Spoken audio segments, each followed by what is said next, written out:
Hello everyone, Sen Knight here with my joyful and strong and powerful intro, making sure that everyone's deaf for the rest of this evening. But first, do you guys hear me? Really important to try and see if we can, if I'm not just speaking to myself, which happens once in a while.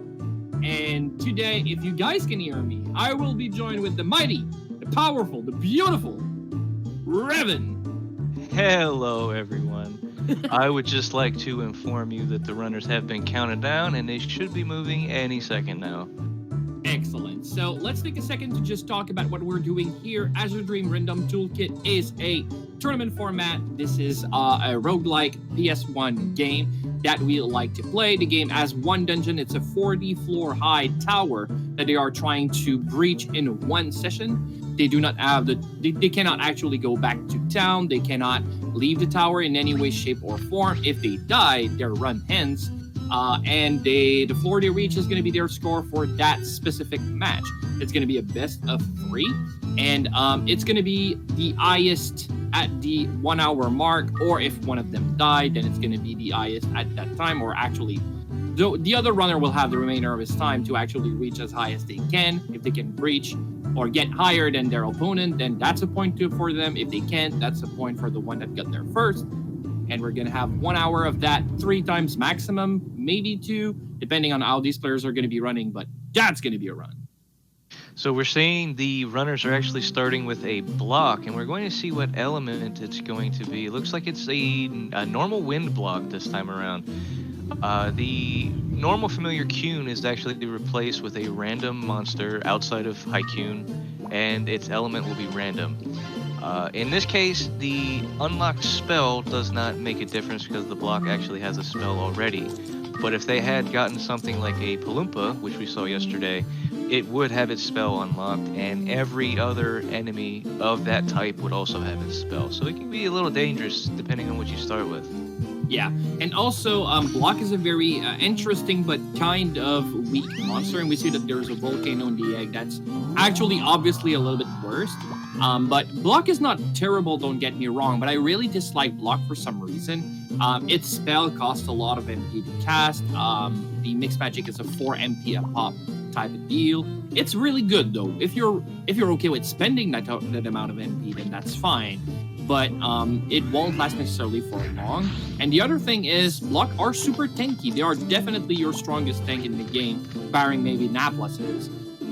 They do get double defense if you can cure that status and bring it back to full defense. It's incredible. They'll take 1 damage from everything.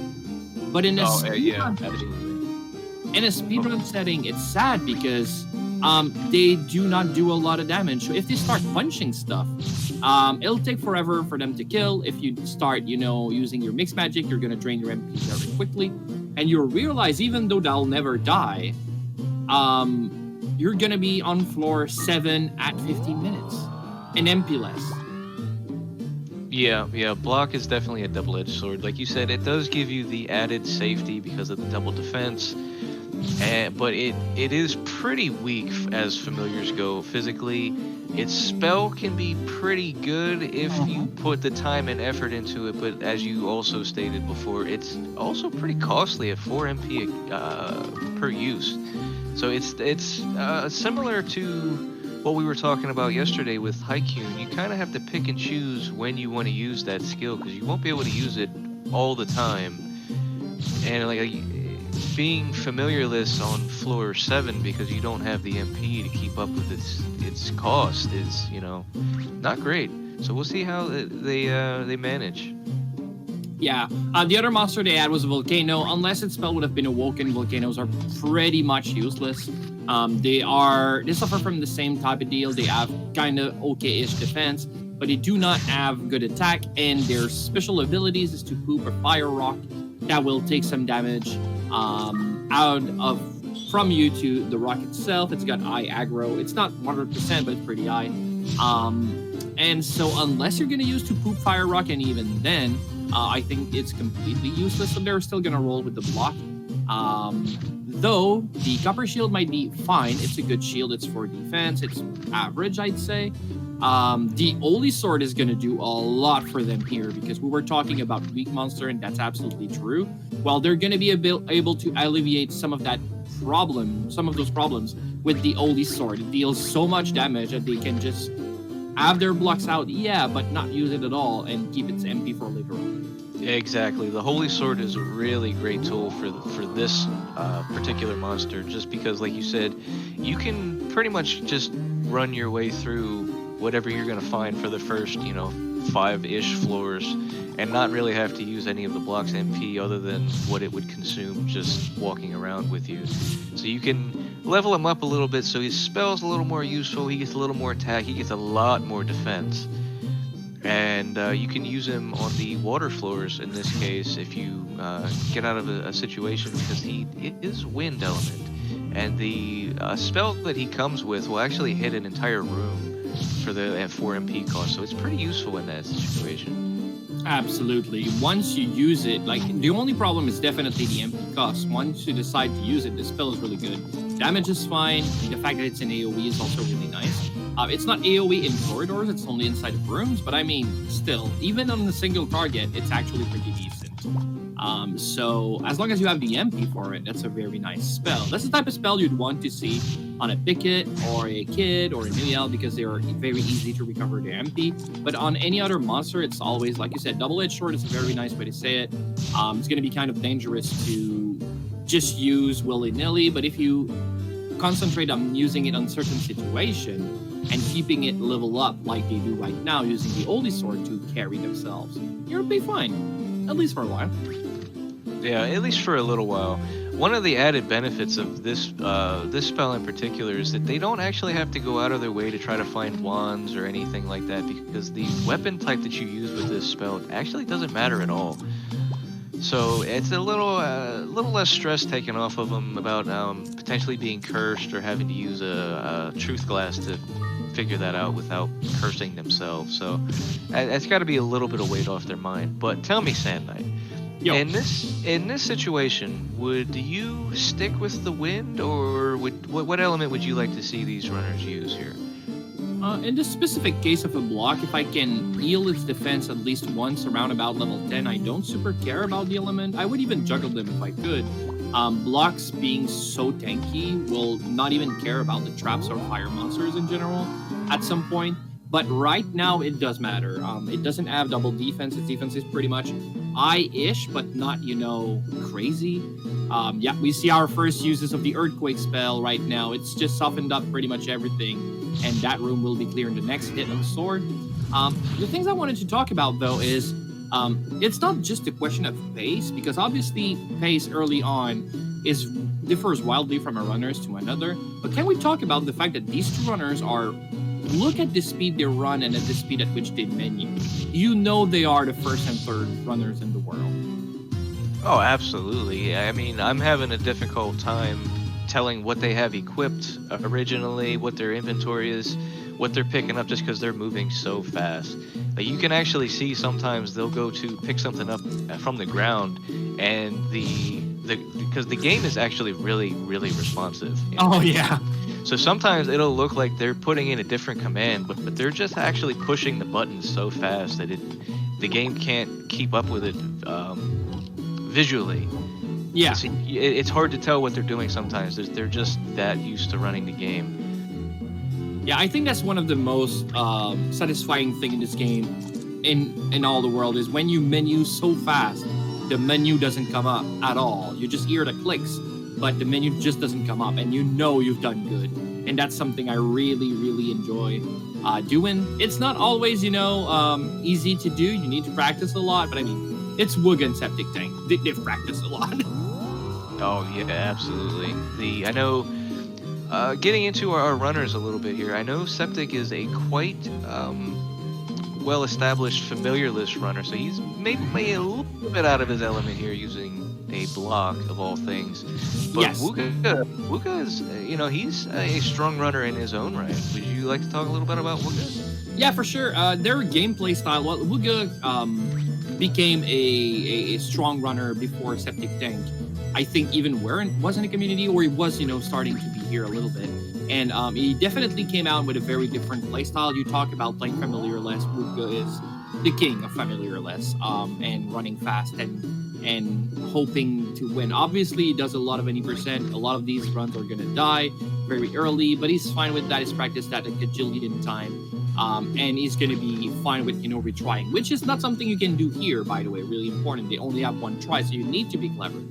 And Wugga's style of play, actually, Septictank plays roughly exactly the same. And that's what I really want to see today. Is I think that's the transcendent style of play. It's what you need to do to be first, second, or third on the leaderboard. Now, in a tournament setting, it might come back to bite them in the behind, but to be perfectly honest, it's just so beautiful to watch, and so far so good. If there's any runners that can survive playing that risky and that quickly and ignoring some of the things early on in the tower, that's definitely Wugga and Septic. Yeah, it's definitely a nice skill to have because inevitably your familiar will probably end up dying to some kind of a trap or a pincer. You'll have to sacrifice it. It's a fairly common thing to see your familiar die at some point, and being able to reliably climb floors without one is an amazing skill to have, and both of these runners are fantastic at it.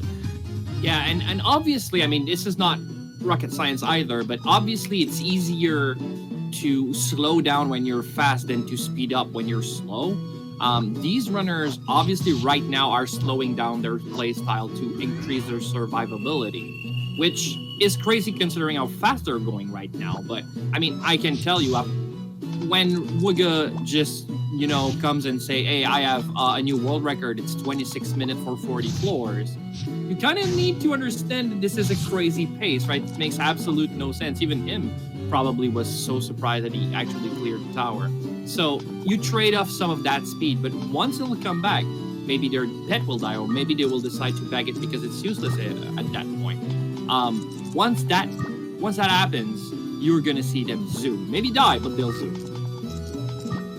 Oh, absolutely. That is for sure. They will end up picking up the pace quite a bit, I'm sure.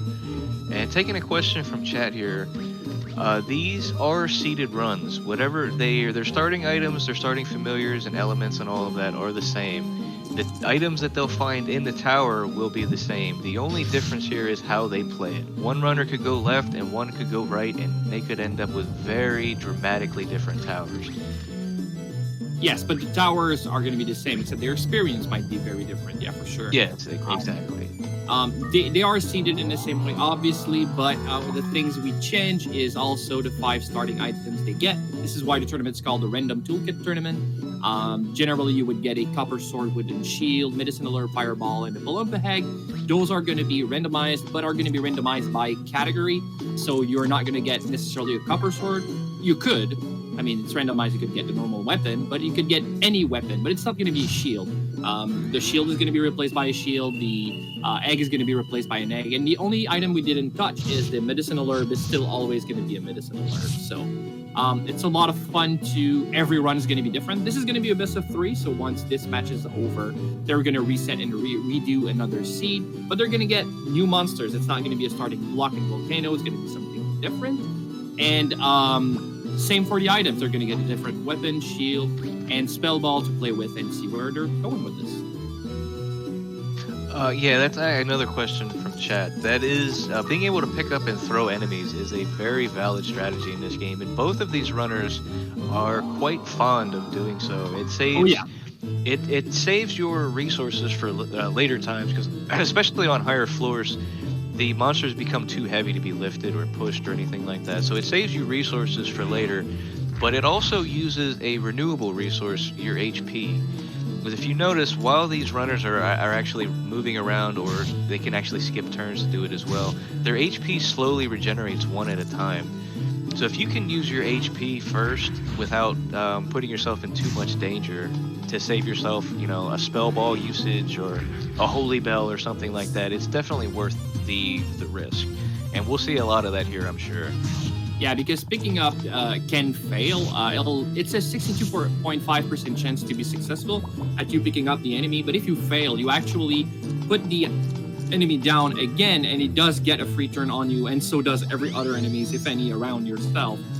So in bad situation, trying a pickup is very risky because if you fail, you might die. But if you are successful, then you probably, it's super fast. It takes a second to just pick up an enemy and throw it away.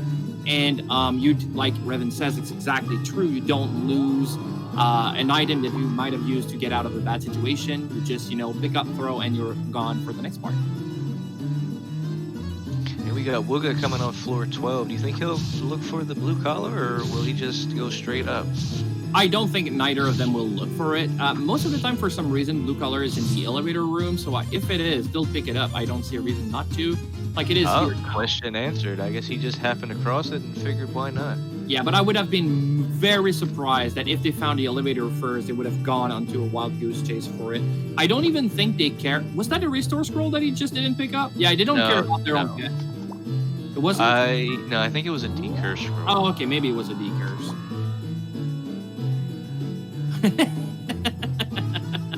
Okay, it was decurse scroll. Okay, that's fine. Yeah, so they are starting to get onto the Kraken floors.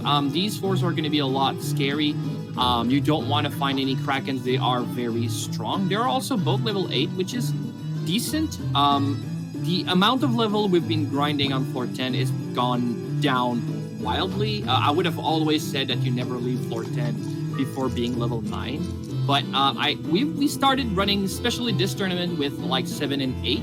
I think 7 is kind of way too low, but 8 is just a nice middle ground, I'd say. And it's tough for sure. Like, you can see him debate if he wants to fight a Neo, which is not supposed to be that rough of an enemy, but being level 8 is going to make it a rough endeavor. Yeah, the Neo doesn't hit super hard, maybe, like roughly 8 or 9. Mm-hmm. But when you only have 49 max HP, that's actually quite a bit of damage. And while they do have the elemental advantage on the Mule in this case, oh no, that's gonna hurt. Oh, absolutely. 23 health. You know he's gonna use something. Yep, Malicious just run away. And yeah, it got his spell sealed as well, so it's good. But Krakens, now we're talking. This has Olim written all over it. Oh, absolutely. But binding, okay. Paralysis, all right. Maybe he's gonna go to kill it for the experience. Yeah, it looks like he will. He is. All right. It's not a bad idea. You can kill it in 2 hits here, I'm sure. Yeah, but for 8 MP, and they are worth decent XP, but not that crazy. I don't think it would have gone for it. But I mean, it's a fast way to just get it out of the way and reach the next level. I think that's fine.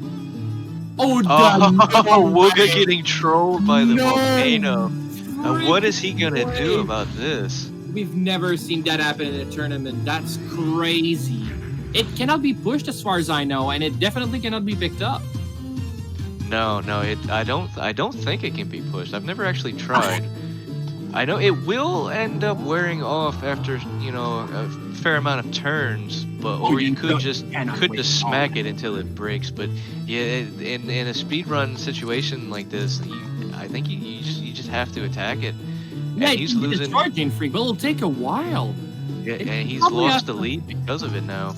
Oh, for sure. Oh my God, that's so rude.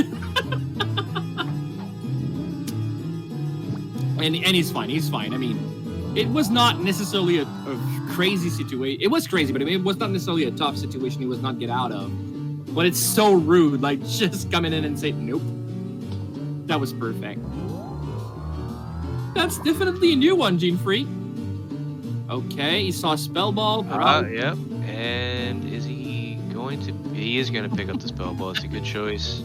Yeah, especially since it's a Fireball. He couldn't have known, but it's a very good Spell Ball to use, so it'll be fine. The Garuda also taking the trap for him. Oh, we have a go-up trap on Septictank's side. He's reached floor 17. We're going to start to be in Picket City. And also, wow, that Troll City. Yeah, Troll City. But he's fine. He's at max distance. So yep, the enemy will de-aggro. So these cute little green monsters with yellow antennas are called Pickets. And while they're cute, they are the devil incarnate. These enemies hit very weakly. They're very weak. But they do have a lot of HP. They move twice per turn instead of once. And most importantly, if they ever get in melee with your pet, which is why you saw Septictank put his monster between him and the fight, instead of attacking Code, they might decide to actually steal one of your item and teleport away. You never want that to happen, obviously, and then you can start getting robbed blind and have 5, 6, 7, 8 pickets in a row, start stealing your whole inventory and be in problematic situation. Yeah, pickets can be quite the nuisance. I know Septic. I'm sure Wugga's aware of it as well, but I know Septic is quite fond of standing on an item on the ground to control what item they'll steal from you. Yes. Or he also has the is it a leva fruit or lave? I forget which one it is. Leva. But it the leva fruit. It will prevent your familiar from changing form through a fusion. And when you feed it to your familiar, it counts as an item in its inventory.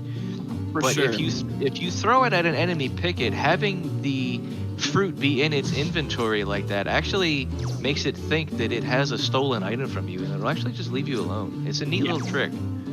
Okay, so a lot of things happening on Wugga's side during that time. He picked up he did some gacha gaming. He got I'm not gonna say it, a true glasses from it. He identified the egg he got earlier, and that was a U-boat egg, so that's really crazy. He's been using Barong to not only do gacha gaming, but also a roast fruit. Oh, no, wow. What a seed. No freaking way. He's past Garuda, though. Isn't he? I think this might be the last floor that he has a chance. He's fine, yeah. He's not gonna do it. Okay, that's not what he's going for. I guess Arachne then? Yeah, Arachne is a good choice. We saw Chai choose an Arachne with his roast fruit yesterday, and Deme had mentioned that she had considered doing it too. She just couldn't find one, unfortunately. So we'll see what kind of plan Wugga has here. He does have the blue collar, so a fusion is definitely on the table. Yeah, exactly. He could fuse in whatever he wants into his block. Obviously, Arachne would be kind of decent here because, Arachne block combo is definitely one of the casual greatest, combo ever. But you need to find a way to recover their attack and defense stats, and that might be more of a problem than anything else. Yep, using Earthshaker here was definitely some kind of a mistake. I assumed that the enemy would only have had the 13 HP, but I mean, he's trying to rush as fast as he can, so obviously some of those little situation will probably escape his mind from once in a while. It's not a mistake. That's too bad. He just lost 4 MP. He can recover that easily,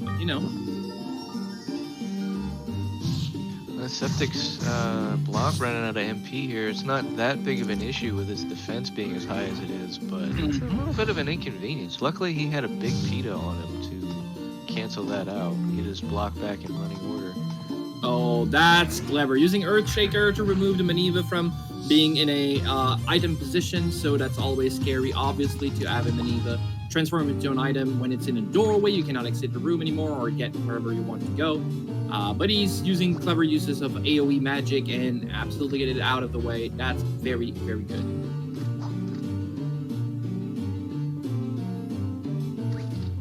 So other than an Arachne, what do you think he would go for here? Do you think he would, like we were talking about yesterday, save it for like an Olean egg bomb combo? Yeah, he's got the U-boat. To be perfectly honest, if he's not gonna get Garuda here, I don't think you change your way. I assume, like I said, he's not even gonna care that much about having a block either.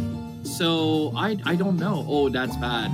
Yeah, that's definitely a Maneva, one of them. Oh, for sure. Maybe even 2, depending on where the ball is actually sitting. So recovery could be used for that. Okay, blinder. Yep, that's. And he made the right call. Actually, with both items being in the doorway like that, he may have. Oh no way! You a good dude. He made the right call and then actually walked into the trap. But I mean, that's Wugga. He's gonna play as fast as he can. There's gonna be some smallish mistakes, and as long as he can take the hits, that's fine. right. So we were talking about familiar earlier, and it looks like we are going to be seeing that for a little bit on Wugga's side anyway. Yeah, for sure. I know Wugga is changing his playstyle for the tournament because he's used to playing %, which is a whole different beast. But I was eager to know when that was going to happen, and I think we're going to get to see that now, and I'm quite excited about it. It could, hurt him really quickly, and there's not much he can do about it, but I know he's a strong contender for the tournament itself, and I want to see him, succeed at that. But at the same time, I know Septictank is definitely one of the strongest players as well. I want to also see him being successful at it, and yeah. I mean, they're both good runners for familiar-less. I want that to be the end of the match, at least one of the three match. Oh, absolutely, yes. I want to see both of these runners go familiar-less at some point. Garuda! And there is his Garuda. I was just about to ask if you think he was going to hatch his U-boat, but I don't think he's going to at this point. That Garuda is going to carry him quite a ways. Gacha gaming sometimes is the best strategy by far. Yep, he's going to just clear the room. Yeah, the Arachne will learn from that, right? Yeah, that's good. Start hatching, and he's going to be zooming all over the place. Yeah, 75% is really good. The roast fruit is nice for that. It always gives you a pretty heated egg. That's really nice because you don't have to spend forever hatching an egg that doesn't want to go up and eat. Using a turn to eat your egg is a randomly 25% chance to get either +1 to +4, equal chance to each. So you only want to see 4s as much as you can, but obviously it doesn't always go that way. Yep, he's gonna just fuse them better, he's gonna fuse them. Yep. He's gonna lose some MP. He's gonna lose a lot of MP on that Garuda, like 40, but I mean, I think it's worth it. Oh, just for the added survivability, it's definitely worth the 40 MP because you can feed a Garuda that U-boat egg for all he's considered, or for all he cares. Oh no! A little bit of a misplay. He's got a Garuda lost. He can fix this. There we go. He just made a little bit of a misstep there. Recovered. Everything's all right. I like it. It means he's excited, and he is, a little bit. He knows Septictank is a good runner, and he knows he needs to. Oh! No okay, he's recovered. It's all right. He didn't actually lose an item or anything like that. His Garuda wasn't at risk. His heart dropped for a second here. You know that. Oh, absolutely.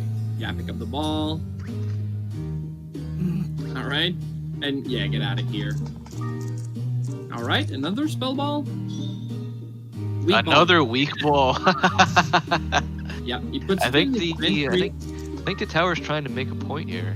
Yeah, he picks up the item. The reason why you do that is definitely because if you put it back down on the floor, it costs your turn. But if you put it in your inventory and have space, it doesn't. Now that being said, it's really important that we talk. What he's doing here? Oh no, he just lost his bonus, his defense bonus to turn it fire element. I think. I wonder about that. I think he did this in his last match with his Griffin fusion with the Picket for the double attack. He actually went to fuse it, I think, to change its element, and wasn't thinking about losing the quick trait until after the fact. Yeah, he could have done it the other way around as well, and it would have worked. He would have gotten the Fire Garuda and the added Ard power. But, I mean, this way around he loses the double defense. Maybe he doesn't care about it too much, but, I mean, it's a lot of fusion time on screen that's definitely not required, right? Yeah, I know. I don't think he'd be feeling too good about that. I mean, he does have Mount Burn on it now. For sure, but I mean, it's already lost a lot of MP. He's spending 4 MP a pop to cast Mount Burn when he could just teleport away. I'm trying to doing now. I'm not sure why you would use the 4 MP versus just abduct. Ah, he lost the ball. Oh no, that's the weak ball he used his feet, so he doesn't even want to have that. During that time, Septictank is just zooming like crazy, and that's nice because he doesn't even have a Garuda or a Rush Brew. So floor 27 to 20, that's a... I mean, Garuda can absolutely close this distance in a second, but I mean, Septictank is just telling him, yeah, if you want to get this match, it's cute that you've got Rose Fruits and stuff like that, but come and get me. And yeah, let's go Septic, absolutely crushing it already on 28. On 28 minutes, that's a pace. Oh, that is absolutely a pace. That is, and having his block still functioning is just, you know, that much better. Especially on these water floors, he could actually potentially fight back if he needed to. Whereas Wugga at this point, he's pretty much just gonna have to abduct and hope that he gets lucky on these floors. Absolutely, but I mean, Septic Tank seems to have an own-in radar to find all these elevators, or just get lucky. Oh, okay, yeah, instant curse, but I mean, he's gonna be fine. But so far, so good. He didn't find too much encounters, but this one can be some kind of a problem. No, I don't think so. I mean, it'll be a little bit of a time sink here, but he definitely has the supplies to get through these. He has the blinders, he has the acid rains, the oleams. He's got the tools to make this work. Absolutely. He's gonna walk around. Earth shaker, all right. Okay, I like how he's going for this, making sure that the block takes the brunt of the damage because it definitely can. But yeah, the 1 damage he's dealing to that Naples is not going to be enough, obviously, but he just can let it go. It's blind now, so it's just going to walk in a straight line forever and ever until it reaches the horizon. During that time, Wugga is trying to run from room to room using Abduct a little bit. Not too much, only when he's got in a bad situation. His space has been slowing down, which is not something you want to see when you play with a Garuda. And during that time, Septic Tank never actually slowed down. He's going to get to 30 pretty darn soon. Oh, that's a Maneva if I've ever seen one. Items do not spawn in doorways. Let's see. That's wind. Okay. And fireball. Yeah, that's a very good And item. a fireball. Yep. You can throw an Uleem at that, and it's going to work, but it's going to soft lock the game for a minute, and then the game is going to resume. So you really don't want to throw an Uleem at an item. Itemize the Maneva if you can. Well, not only that, the Oleem effect actually doesn't even work in that case. It just takes it out of the transform. True. Yeah, so you really don't want to do that if you can. Wind and fire was definitely the way to go. Quick destruction of the Maneva itself, so it's good. All right, so there was some kind of not an elevator or train, but elevator lock on Septic Tank. Wugga is getting that right now, so he is zooming as much as he can. He saw the elevator on the spin here as well, so he's going to be fine. But yeah, that's going to be a very... Oh, is that a monster then we just see? Fine. He's fine. No, he can pick up the stealth. Pick up the stealth. He's sleeping. Dude. You can just pick it up and walk. Dude. What was he afraid of? Yeah, if he just picked it up anyway, I'm not sure what he was thinking. I mean, the Holy Bell was, you know, it maybe saved his Garuda from taking a hit or two. Yeah, probably afraid of Garuda dying. That makes a lot of sense. But most of the enemies were sleeping in that specific direction. I don't think... Maybe it was in danger and I didn't catch up everything. That's a lot of monsters appearing in a second. But And yeah... it was a pretty tiny room, too. That was pretty scary. Yeah, Septic Tank during that time has bagged his pet and has found the Killer Consortium. Fighting against Killer is a very, very bad idea. They have 25% chance to crit co at all time. What is he doing? Acid Rain? Binding Ball and Acid Rain. Okay, that's probably the play here. Oh, not even. Misstep. The misstep there. What's he gonna do now? He's gonna have to bind again Acid Rain at some point. Does he still have the? Does he still have an Oleem? Oh no, that other killer turned around. He's in quite a situation now. Yes, he is.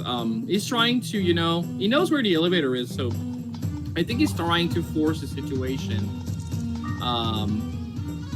Yeah, that's gonna have to be an acid rain. So maybe that ball doesn't even have a charge. Okay, it does. There we go. A lot of experience is gonna bring him back to at least 19. That's really nice. Now where? Okay, the elevator is in the next room. He's gonna be fine. Well. Oh, I don't know. He can't outrun that killer. Yeah, Killer Consortium making sure that they, he had a pocket Holy Bell though. That's all right. He's on floor 31 now. We're gonna meet Beldo now. The answer to Ashmeline chat is all of them. There's all of them. Yeah, it's been a crazy set of rooms for both runners. They both had to use their Oli Bell for different purposes as well. That's really interesting. But the situation Septic Tank has just gotten through, maybe Wugga will get into as well. Even though realistically with a Garuda, you shouldn't have too much of a problem getting out of this situation. But yeah, we're gonna start this Septic Tank run familiar less. And yeah, I really like to see that. He's super fast. Obviously, this is risky. They might die from it. But I mean, yeah, if somebody's gonna pull it off, Septic Tank is gonna be your man. And maybe he won't. Yeah, speak of the devil getting pincered by 2 dragons and a killer. I mean, that's definitely a bad situation. But we're seeing actually Wugga's catching up quite a bit. Oh yeah. Septic just hit floor 32, and Wugga's on 29. He's caught up quite a bit with his Garuda. So it'll be interesting to see how close this actually gets. Yeah, absolutely. He is on. Oh my! No way. Okay, all right, he's fine. And you can see how big of a difference the playstyle is here with Wugga only being level 14 on 29, whereas Septic is actually level 22. So it's quite a big difference. Septic has a bit more survivability to him for sure than Wugga does. Granted, Wugga does have the ability to sacrifice his Garuda, or if he really needed to. Obviously, that's not something you would willingly do, unless it was the last option. But it is there. The experience difference is very high in terms of levels, but it's not that much in terms of kill. It's just that the last few floors has been really unkind to Septic Tank, and he had to use Fireball. Oh my god! Oh, okay. Here we go. This has got glaciers. Okay. And he skillfully dodges his way out of taking a single hit. Very nice. Yeah, I dread these kinds of floors now with glaciers on them for some reason. Oh, why would you be afraid of glaciers on a one-room floor sand night? No, that's fine. I don't know. Maybe some things might have happened. Okay, that's not a cool situation Wugga is in, but that's the power of Garuda. He can just don't care about it. He's not even gonna abduct. He's actually gonna just Ulim and run. And he probably saw the elevator during a spin I didn't get to see. Do you try to pick up? I would, but I mean, I'm in the loser bracket. Paralysis, not taking any chances and just going up. That was kind of scary because the killer could have awoken. It would have been worse. So, but yeah, the plan pays off. That was a good plan, and he's on 32. Man, this match is mad. They are both in the 30s at 36 minutes. He might win from behind, Dreamy. I agree. That's a match, but I mean, don't count Septic Tank out too much. He's zooming. Like, Garuda is useless if you can get to the elevator quicker than an abduct brings you to it, right? Yeah, the Garuda is more or less just an added safety. You get out of jail free card in some sense. Unless, I mean, it is also a form of like a casino, like a barong, because you could just abduct, and hope that you get lucky with, your first or second, abduct taking you directly to the elevator. But even in a situation like that, you still have to worry about the different monsters and whatnot in that room. Yeah. So it might not, even if you get the abduct first try, you might have to leave, and it might take you a while to get back anyway. Yeah, Septic Tank with just receiving a pillar ball, which is really great. All right, Wugga walking using the mini-map to just making sure he's fine. He's calculating how many steps but he's gonna realize he's fine with the dragon. He doesn't want to get sniped, obviously, but yeah, just a snipe here. You can do a quick up and down. Okay, he prefers to pick up. That makes sense as well. But yeah, moving diagonally like Septic Tank did earlier was definitely the play here. During that time, Septic is in some kind of a bad situation. He's gonna have to use. He's got many fireball charges, but he's gonna have to use a lot of them here, at least 3, to be able to clear that golem as well in front of him. Yeah, that glacier in front of him really cut off any any of his plans, and now he has a dragon coming from that direction too. Yeah, he's gonna. Luckily, he had the militias, so he didn't necessarily. He probably. Oh! That's gonna Oh hurt. my god, yeah, 58 damage. This just goes to show, thank you, Septic Tank, for showcasing to everybody how you do not want to get it on those floors. It's got a decent shield, but shields at this point of the game are completely useless. This shield is reducing incoming damage by 2, and that's a good shield, so imagine a bad one. It's not gonna help against those giant dragons and golems and stuff like that. He cannot fight anything. And he doesn't want to, obviously. Fireball are gonna take care of the biggest foes that gets in your ways, but he needs to play clever now. He doesn't have a lot of floors to get to, but Wugga is coming back. Is coming from behind very quickly. Floor 36, and it's not a horrible starting room. It definitely could have been worse. He does not gonna want this maximum following him though. That's a recipe for disaster. Exactly. But he's taking care of the maximum itself, letting it go on its merry way. Disappearing on the horizon is going to be fine, but you know, other monsters are coming in, like that golem. It's not a growth yet, so it's not going to throw its sponge for no reason. But yeah, elevator is off onto 38, I think. 37? 37, yeah. This is joining very, very close. I think those Roche fruit, gacha gaming shenanigans actually put Wugga a little bit too much behind. I think Septic can actually run away with it. Obviously, it paid off. I mean, the Garuda was really useful and still is right now. And we get some curling. Won't be a long shot, but there we go. Just a little lift. Just enough to push it to the elevator. Inside the room with the elevator in it. Let's friggin' go. I like that play that Wugga just did, pre-blinding a sleeping enemy just in case it woke up and it wouldn't start following him.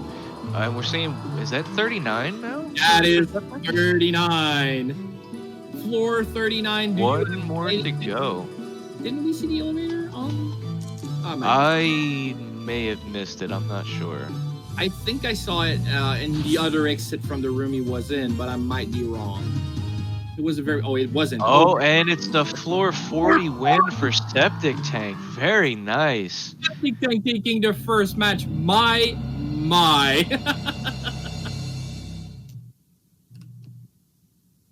I'll go ahead and notify the runners. Absolutely. Wugga is going to pinch himself hard for this one because he was definitely on a good pace and on a good run. But I mean, Septic just ran away with it without even a monster. Yeah, that Septic Tank for you. Do not give him time. And he doesn't need that much. My God. 1 pita fruit for Septic. How will Wugga adapt? Because I know he can. And Wugga in chat is very surprised that Septic made it before he did with his Garuda. It's gotta be playing on his mental game right now. Yeah, I don't know. Surprised maybe not because he knows how good Septic is. But I mean, that's a stupid pace. 40, 51 for 40 floors. It's a floor a minute. Let's go. Our players are going to quickly reset and BO if they need to. We are going to also just be waiting on them to get onto their seed screen so we can confirm they're both on the second seed. But I mean, yeah, that's a match. That's a match if I've ever seen one. We've seen 2 different playstyle getting the Rouge through. Definitely put Wugga on a path that was different. What would you have wanted to see from Wugga that you didn't get to see that you think Septic actually give him the chance to run away with it? You know, and that's a hard question to answer because Wugga played very well. He played fast. He played very well, and Septic was just a little bit faster. You know, and he ended up losing his Garuda after the fact to a frog trap, unfortunately. But you know, I don't really know what I would want to say about that. Maybe a little more abducting instead of trying to force his way through certain encounters could have been a little faster, maybe. But Septic, he was just getting incredibly lucky finding the elevators as fast as he did. And his block carried him quite a ways, so he didn't have to use a ton of his supplies beforehand. So he could just And I think it was floor 36 or 37. He just used like 4 or 5 fireballs in a row just to get out of that situation. And I mean, obviously, Wugga in that situation could have just abducted away, but without finding the Roche at the casino, I mean, obviously, Septic didn't have that ability. So having his supplies saved up for that encounter specifically was just amazing. Yeah, absolutely. I 100% agree. It was a decision to make in a sense, and I agree with both play style. I mean, this not that he didn't lose by being, playing bad. He was gonna reach 40 probably in probably like 45 minutes or something, which is a very good pace. It's just that Septic was faster at that point. Checking down the seed really quickly, making sure everything is fine, but it seems like it is. Yeah, I was in the wrong chat. That's why I couldn't find it. 6494 is exactly what we're looking for. Let's give them a quick seed check.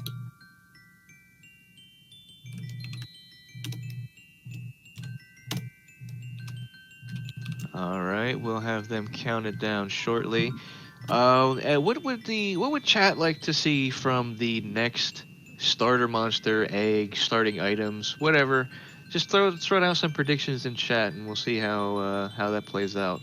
But Sand Knight, I know we were talking yesterday about monsters that we haven't seen at all or very little of. Do you have a preference for what this would be?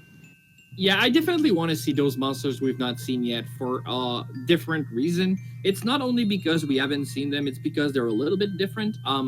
The Naplus we have not seen, I think would be interesting, but I don't know how they would use it. I mean, it's kind of a block. It's gonna have a spell unlocked, which is I think it's breath.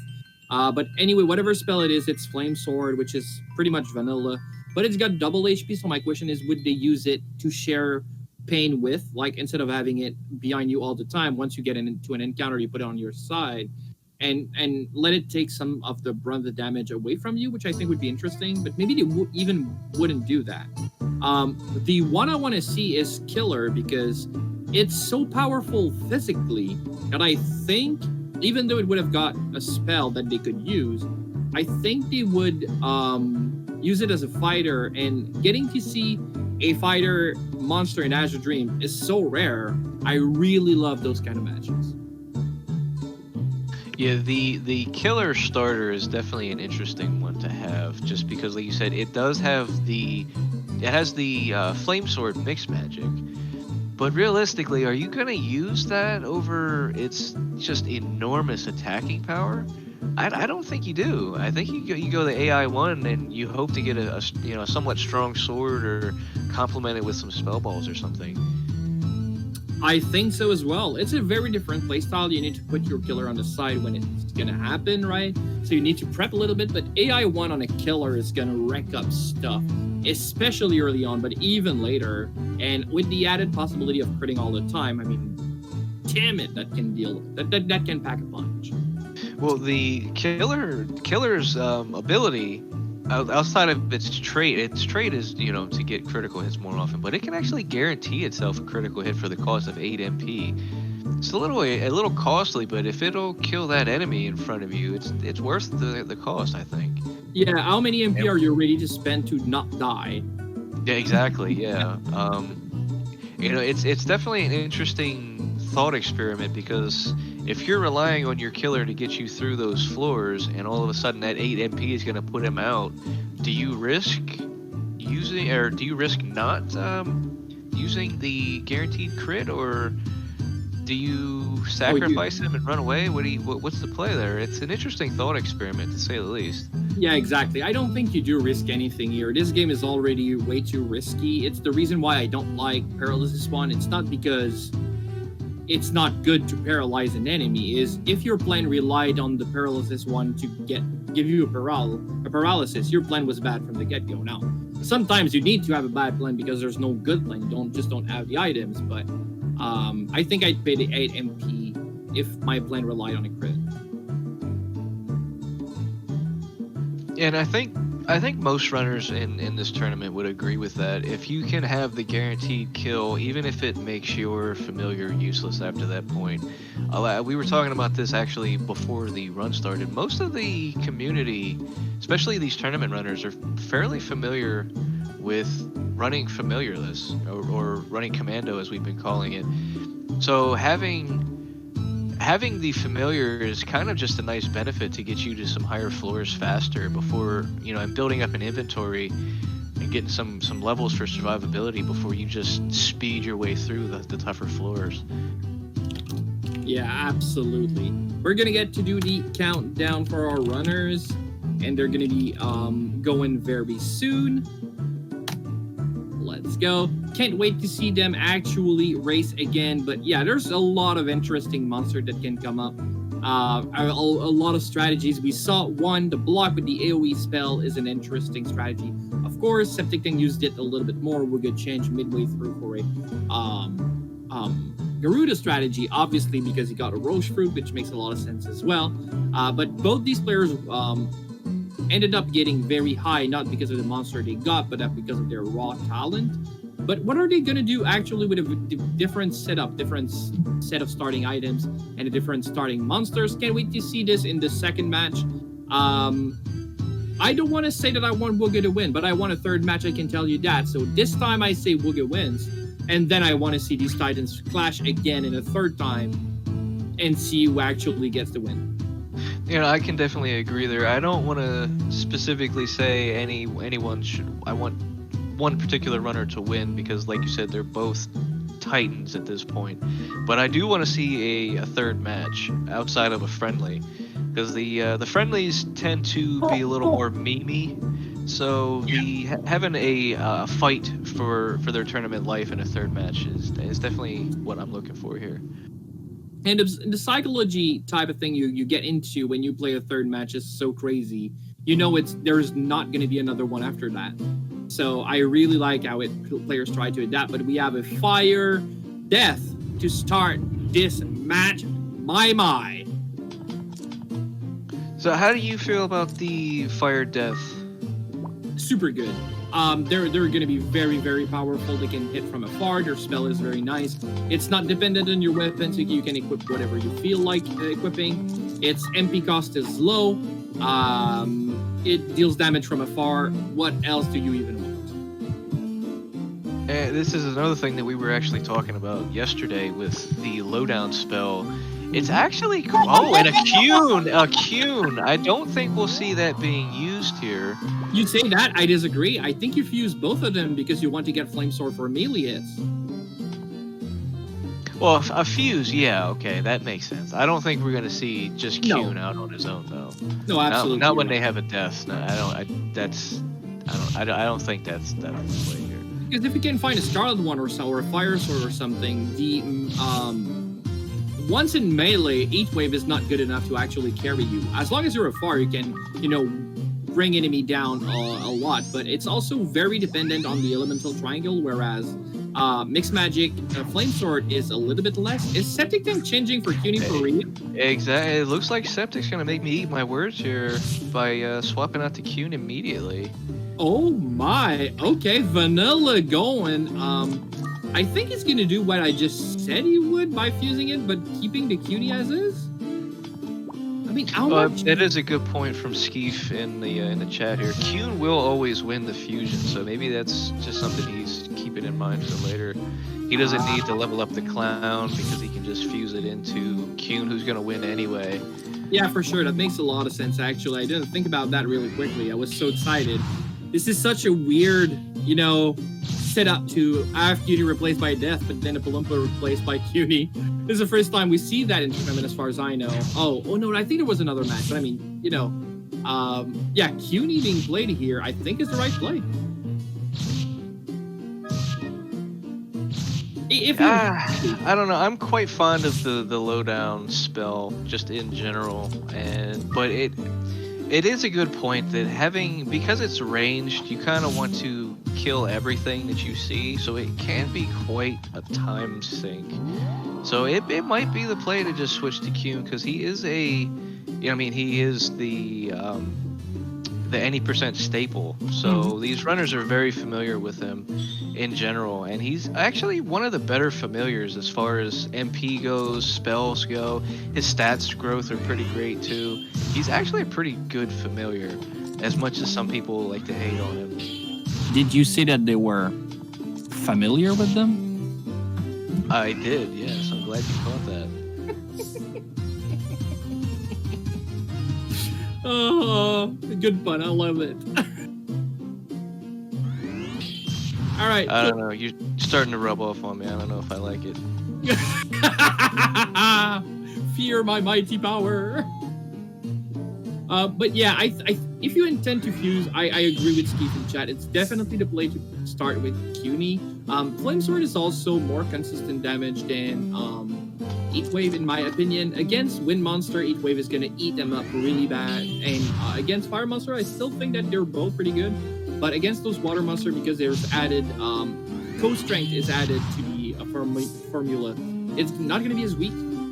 Even though obviously Heatwave being double leveled is going to hit for a lot of damage. I still think it's more consistent damage to go Flamesword, but obviously it's only good, I think, if you intend to fuse on 12. Whereas if you intend to only use the death as is and not fuse at all, then I think you just don't use CUNY. Now, the other question I have is I think I saw Wugga eat the egg but not hatch it. I might be right on that. Am I? I was not watching at that time. That would be a valid strategy, though, just to make sure that if his clown does go down, or you know, after he gets to a certain point and he maybe wants to swap elements or something, that he doesn't have to put a lot of effort into either hatching the egg to begin with, but when he hatches the egg, it'll actually be at whatever level Co is, or whatever floor he's on, depending on the circumstances. So he has to put a lot less effort into leveling up the second familiar, so that could be just a nice backup that he's holding. Maybe the reasoning behind that is also I love death. I don't intend to look into what this egg is, and I can keep it as feed. Yep, it's not hatched yet. You can keep it as feed for the death if necessary, or even an egg bomb if it comes down to that. Whereas if you hatch it right off the bat, then you lose those two options. So maybe that's the play here. Well, I think he also knows from these tournament settings that an egg with no name is guaranteed to be an evolved monster or a Cune. And since he already has a death, he might be thinking that he's just not interested in whatever other monsters he could get. Which is, I mean, it's both. So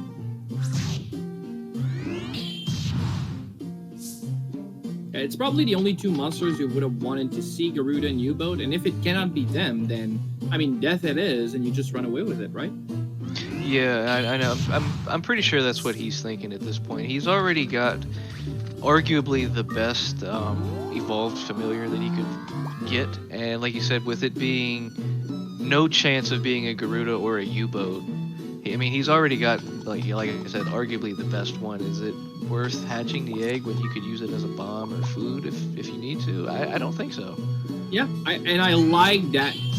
Even though we agree with both their play style, I think that both have got great idea and great responses to the toolkit they were dealt. I really like that their decision is actually different. It's not that there's a good or a bad decision. They both thought their way through this in a very different manner, but I think they both ended up with having a very clever plan. I just can't wait to see which one unfolds the better. Yeah, that's pretty much what it comes down to at this point. They both have their own strategies. They've been set on their own path. We're just here to see which one's faster at this point. And if he did hatch and saw that it was a CUNY, maybe he would have come down to the same conclusion as Septic did, but he doesn't know, so he cannot devise the same plan that Septictank has gotten with, because he doesn't know there's a CUNY in the egg. Maybe you think that's a Saber or something else, right? But I like that they just saw that and very quickly devised a very different plan. I love it. Yeah, actually, the Wugga has a little bit of an advantage in a sense that he can try to negate some encounters with his range spell. Yes. If you saw there, he actually hit a flame and it turned the other way because there wasn't aggro to him and it took damage. So he can use that to his advantage. And with the clowns, or with the death, excuse me, with his MP cost being so low, he can really abuse that if he wanted to. Absolutely, yeah. Both Uni and Death has such a low MP cost spell. This is definitely the reason why these two monsters are so well loved. You can use it, I think it's 0.5 for Uni and 0.75 for Death. But I mean, no matter what, it's so little. You can use it so many times, and if you find a Peterford or something, you can reuse that spell like 70 extra times. That's a lot. So, Septictank5 looks like it might go down here. Sled is going to deal a lot of damage, yeah. I think he's sitting on 1 or 2 HP at this point. He's going to have to pull something out to maybe... Oh, he has a recovery ball. Okay, it was all part of the plan. Did he change out to AI1? That's good. Well, that recovery ball charge is going to be spent really quickly, though. He's going to have to keep pumping some recovery on his Uni, but that's fine. That's what recovery balls are for. Luckily, I think all of these monsters are a hit or two from being killed by Kuhn at this point, because he's been going at it for a little bit now. So he shouldn't have to... And there, okay, he's splitting the damage now, so his Kuhn is a little safe. Yeah, exactly. He doesn't want to get into using all those charges for no reason. Though, the sad part about that one is even though he devised a great strategy to get out of this room, during that time, Wugga took the lead. Ah, he did. Yes, he did, actually. Now, both our runners are going to start having a little bit more problems here because it's going to be the water floors. Both their pets are fire, and especially so Wugga because Heat Waves, Mixed Magic is only elemental magic. Toe's attack is not added to the damage calculations, so it's going to be extremely weak against fire monsters. Yeah, you're going to see him run away if he can from every encounters. Whereas Septictank can actually fight back because Toe's attack is added to the damage calculation. It is going to hit just a little bit harder. Don't get me wrong, it's still going to be a little amount of HP because water monsters are scary. But yeah, I think you're going to see them try to just leave those floors and flee it like the best. Yeah, with the fire familiar in general, but in Septic's case, he actually just has Kuhn. This is typically what you would see in any percent run. Mm-hmm. You do the floors 1 through 5, you get up as much of an inventory as you can, gain a couple levels here and there, and then you skip through 6 through 9 as fast as possible, because these floors are scary. Yes. Especially considering U-boats that we're going to get to see starting on floor 7. The reason why there's such a problem is they can go underground, and once they're there, they're going to start dealing damage. I mean, getting out of the floor and attacking you in the same turn, whereas you cannot get the first hit on them, so they always get the first hits on you. So even if you actually have a wind monster, they're still scary. So you want to get out of here no matter what, and just, you know, live to fight another day and reach 10 and start grinding again if you feel you need it. Yeah, these water floors might even be a little more scary for Wugga because his familiar is not immune to brainwash, so he'll have to be a little more careful around balloons. But on top of that, his because like you said earlier, his spell is all elemental damage, so these water monsters are going to be a real pain for him to take care of. Yeah, he did use his fire spell from afar to turn a Maneva around, but it actually hit a room and came back again for him, and actually he had to fight it. So you see, even the turning the enemy around is not an viable strategy. And yeah, sometimes it's just a pain to deal with all those water monsters. But you know, Septictank's out of the... I was gonna say he's out of the frying pan. He's actually into the fire pan. He's out of the, I don't know, washing water. He's fine. and this is exactly what we were talking about wanting to see. They both have very different strategies, and at one point Septic got into a little bit of trouble and Wugga took the lead, but then Wugga actually got into some trouble of his own and Septic just took the lead right back. These runners are very capable of getting into and out of different situations, and we're just here to see which one is faster at this point. Yeah, and it's quite interesting, to be honest. It really is, and it comes down a lot to talent and wits. Like the ability to quickly think on your feet is really important as a dream in general. Because we talk about all those things, and they are all really important, like strategies, the way to devise a plan, etc., and how it unfolds. But in reality, these are, both valid strategies and very like not nitpicky, but kind of small things that changes like how they decide to play. They need to be good to make these strategies work. Is my point, and obviously they are really good runners. So I think that whatever strategy they decide to go with, very rarely is going to get back to them and bite them in the behind, barring some unlucky situations or unlucky RNG. So it's nice to see that what decides a match is obviously a little bit of RNG, but the way to devise small strategies, really small things, small decisions that ends up snowballing into them surviving later floors. So both runners actually on finding an egg on floor 10. Do you hatch this egg? I don't think it can be a Garuda. It's on floor 11 they start. I think it's 11 to 20. But on 10 it can be a U-boat. So that's yeah, exactly. It could be a U-boat, or I mean, it could be a clown. As funny as that would be. But I don't know. I like the chance of the U-boat, but with the runners going as fast as they are, I don't think it's worth their time unless it has a chance to be a Garuda. Unlucky here with the malicious scroll hit. It did hit, but sadly it did end up still hitting Ko, dealing 10 damage. It's not the end of the world, but definitely not what he was looking for. He still ended up being able to run away from the enemy after that, and that's what he was looking for. But that's kind of scary. Oh, I was gonna say please do not wake up, but if it is to being pickable, that's fine. A Septic using a pair of truth glasses on the egg to find out it's just a Cyclone. I mean, Cyclone's a good fusion for the half MP cost, but in this case, it's pretty worthless.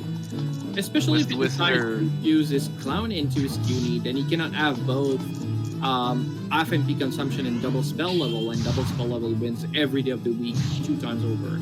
So, yeah, Cyclone's not what you were looking for here. Wugga's gonna find the same thing here. Yep. Maybe he will fuse if he finds the color.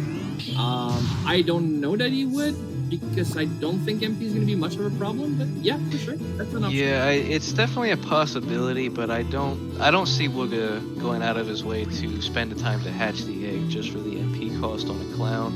If this was last run with the block, maybe it would have more merit to it. But in this case, I don't think it's worth it. And the other point is, at any point you could feed that egg to your pet to recover 50. Isn't that worth... Like, it obviously depends on how much cast you're going to get from that special ability, but maybe recovering 50 is just faster. Yeah, I think it's definitely worth the potential food or the just throwing it as a bomb.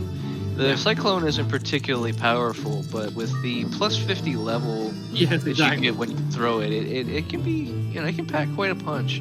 And the Cyclone, without having a spell unlocked, actually Cyclone might be one of the ones that you want to cast a spell, just because of... Don't forget its ability to try and make you an anorexic.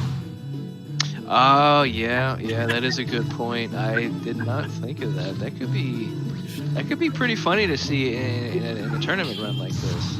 I kind of want to see it now, like, just coming out of nowhere and try and throw a giant heart and try and make you an anorexic, and you're like, no. Alright, both runners are going to pick up the blue color. Oh, maybe not even. You need to deal with the Kraken if he wants to get the blue color. Okay. That's gonna hurt. So the plan did imply getting the blue color here, because he used a Noli scroll to get the blue color, so he really wanted it. Oh no! Oh no! Oh no! And we have a match. What floor was he on? I think that was 13. It had to at least be 13, because there would not have been. And then 14 is a blue colored floor. Yeah, that's 13. My God, the unlucky. Oh, poor Septic. And I think this is the same room that he was in. Wugga could very well hit the same trap. Absolutely. This is not done. He needs to clear this floor to actually be able to win, but Septic got And there. there's the Kraken coming. That's probably the one that was taking It's in front of Septic out. you. Yeah. It's gonna let the Kraken. Okay, it's coming for him. My. And the Cyclone, that should take care of it. Unless we get the... Oh, we don't get the heart. I would have loved to have gotten. And there's the Chaos Trap. This is not done. He needs to clear this floor to actually be able to win, but Septic got there. There's the Kraken coming. That's probably the one that was taking it's in Septic front of you. out. Yeah. It's gonna let the Kraken. We're just seeing Wugga look for the elevator here. All he needs to do is find the elevator or go up trap, one of the two, and he is good to go for this round. We'll have a round 3. Oh, we don't get the heart. I would have loved to have gotten. And there's Blinder Ball's a good choice here, saving his lead for a little bit later. He has 7 charges on that Blinder Ball. It's definitely worth throwing out some charges here and there just to save on other supplies. Because in that case, he had the space to use it. If he had taken another space forward, it probably would have been better to use the team in that situation. But he had the space, he had the resources to do it. Wugga finding the elevator on floor 17? No, 13. Or 13, yeah, I'm sorry. 13, and he takes the round 2 victory. He does take round 2. A very sad paralysis trap. He's gonna be fine for this time. Let me tell them, yeah. Alright, you can take care of that. We'll get them started on their 3rd seed. And once again, chat, what would you guys like to see? Starting familiar, eggs, weapon, shield, anything in particular? I think in this round, I know we were talking about wanting to see Killer or Napless, and those are great choices to see. We haven't seen them yet. But I am quite intrigued to see a Picket Maneva combo, just because of the shenanigans that you can do. I'm really interested to see how some of these top level players would handle that situation. Being able to pick an item of your choice and be able to dupe it as much as you want is pretty interesting, I think, and I'm sure we would probably see some very different play styles out of that. Yeah, that'd be crazy. I mean, duping takes a lot of time, so I don't know that you would go for that. But if you decide to go that route, if you find, like, I don't know, Ulim or Spellball or stuff like that, you can start, duping some crazy items. If you have like 5-7 charges Blinder Ball, do you ever fight again? Yeah, and that is the question, because like you said, if you can just whatever item you put in, like in that situation, if you have a blinder with 5 charges, every time you dupe it, you're going to get 5 more charges. So it's definitely worth duping them early on before you start using the charges in them, because you'll just get more out of it for the same amount of effort. For sure. But at that point, if you go the blinder route, I don't know if you ever really fight anything ever again. Yeah, I have like maybe 1 or 2 Ulims in the back for just bad situation because blinder doesn't really work in melee. But I mean, other than that, I think you're golden just having like 70 charges of blinders in your inventory, and that's it.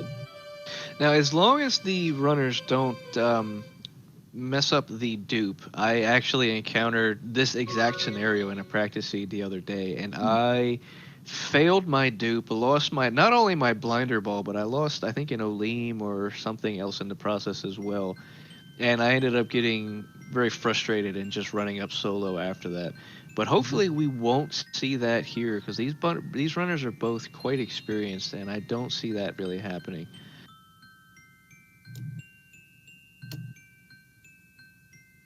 Just a quick seed check here. 5877. It looks like they're both good to go. And we'll get a countdown started up here shortly.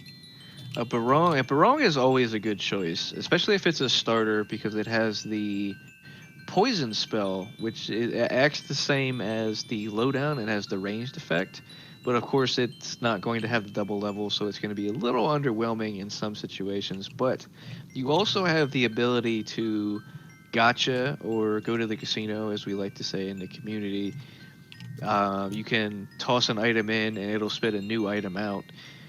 And if you get lucky, you can actually find a Leolum fruit that'll give him several free turns of just over and over spitting out items for you.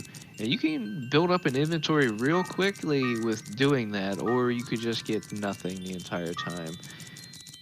For sure. The Leo Lamb is 14 turns of no MP cost for whatever you want it to do. It does consume that first turn on feeding the Leo Lamb, so you do get 13 in the end. But yeah, 13 rounds of free gacha is very nice. It feels like a gacha game on cell phone that the developer messed up and gives you 13 free rounds. That's always nice.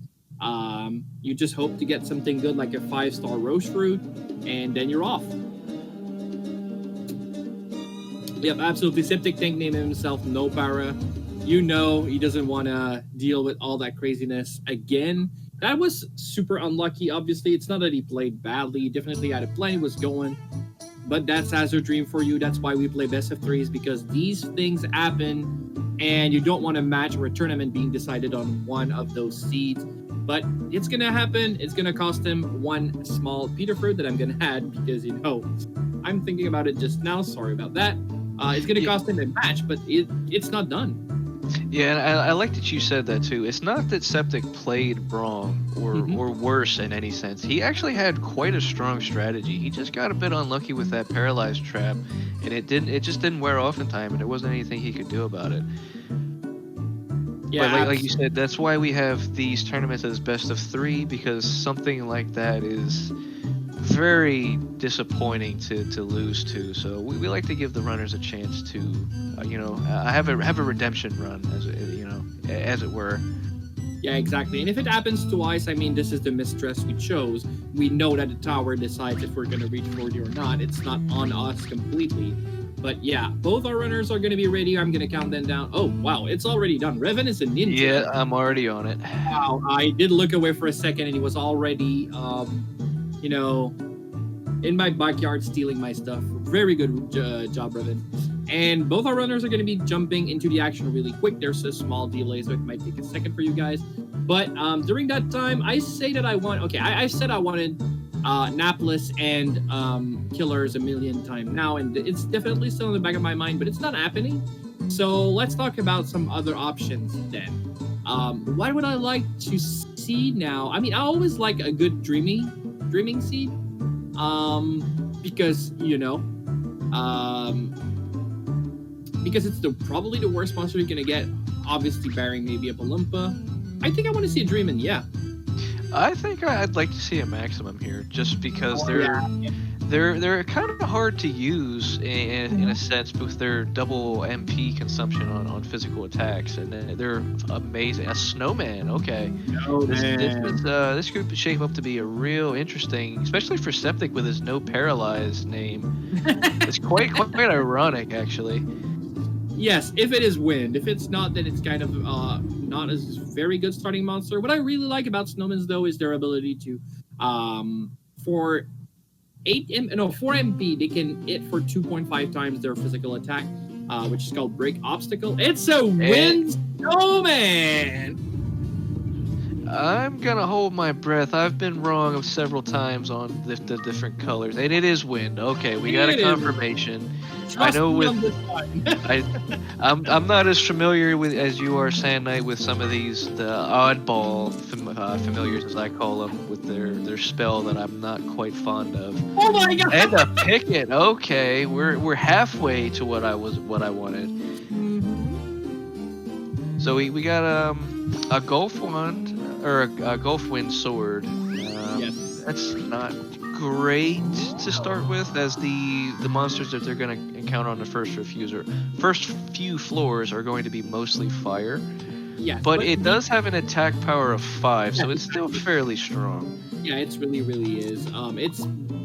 it's stronger to have a Golfwing sword against a fire monster than a copper sword. The 5 damage makes such a difference early on. And even the red sand, you don't see that often, but I mean, knowing that you're going to get to hit enemies with elemental disadvantage, you really want to power up that sword as much as you can. It did take a few seconds, but I mean, look at that beautiful shiny Golfwing +1. Yeah, and it's definitely worth upgrading your sword early on, because it's you know, you're actually using your sword at that point, and every 1 powder you use is going to give you 1 extra damage. It's definitely more worthwhile to use the red sand than the blue sand, as it takes actually 2 defense points to negate a full 1 damage done to you. So it's definitely more worthwhile with the red, and especially early on. You know, it can actually just, and if it really comes down to it, it can just negate out that unfortunate rust trap that you might hit. So yeah, and it's kind of sad that how useless shields realistically are in this game, but obviously if you put 1 defense is worth 1 offense, you get those kinds of games like those Fire Emblem games where enemies start hitting each other's for 0 damage because defense is worth as much as attack. Which I sometimes find a little, it's always feels good when it's your tank is just taking 0 damage, but it's not the most exciting gameplay either. I mean, there just is no way the other guy wins, so I don't feel much of a strategy here. So I like that the shields are a little bit weaker. It just might be a little bit too underwhelming. yeah, the shields are definitely more the higher defense shields, like, you know, the steel and diamond shields. They're definitely nicer to have on the lower floors, because that -3 damage can really help you out, especially on like balloons and cyclones and stuff. But later on, the damage reduction from them is so minimal that you might as well have some kind of a benefit. Like the mirror shield has a chance to reflect magic, like breath and whatnot. The leather shield increases your dodge chance by a little bit. So you lose 2 HP damage reduction for the chance of higher evasion, so you just don't take the 70 damage at all. It's definitely worth it on the higher floors. It's a little difficult on the lower floors because you don't have much HP to work with. But it is nice to have a guaranteed leather shield that's not cursed or anything. So yeah, exactly. You do not want to get cursed. It's, especially with a sword early on, it's going to be very painful. But I mean, other than that, I really like me a good leather shield. But yeah, absolutely. People in chat talking about Wugga. I don't know about the Quake thing, but he is definitely a Finnish runners, and he's been a good speedrunner so far in the Azure Dream community and the other games played. So I assume he could probably, play very well at Quake. I'm gonna have to ask him later on. yeah, that's something we can definitely ask him later in the interview.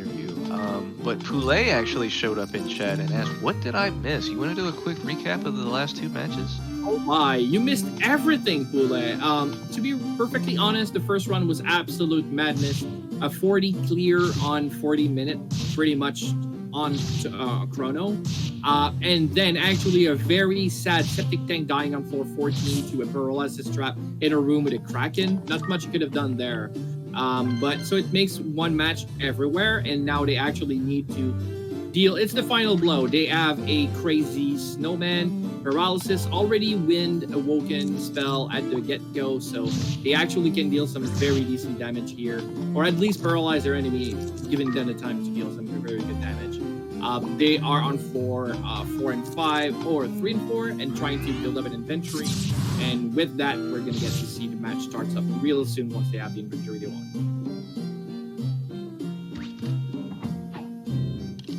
Yeah, you did miss quite a bit, Poulet. You should probably watch this match back. It was pretty insane. It really was. The problem is there's 3 matches going today. How are we going to find time to watch all of them? One of them is already happening on the other SpeedGaming. We're everywhere. Yeah, exactly. We're already going to be a couple hours behind just for commentating on this match. So there's definitely going to be a little bit of a backlog for a little while here. But all of these matches, I would encourage you guys to go and watch all of these matches if you've missed something. These runners are incredibly skilled, and the way that they tackle the different challenges of the tower is pretty amazing. It's a fun watch, and especially if it's if you're interested in the like mystery dungeon style game, this is probably something that you would really enjoy. So I would highly recommend going and watching as many of these tournament matches as possible, because we have a lot of really strong runners in Yes, this tournament. exactly. The point of having like all those strong runners. Every tournament, I know I say that, but it's always true. And it's what makes me happy is the meta evolves. Every runner gets better and stronger, and some strategies that were played all the time, like AI1, you rarely see now. It's kind of an event when it happens that somebody used the real, like the full AI1, picking up your monster and putting it behind yourself.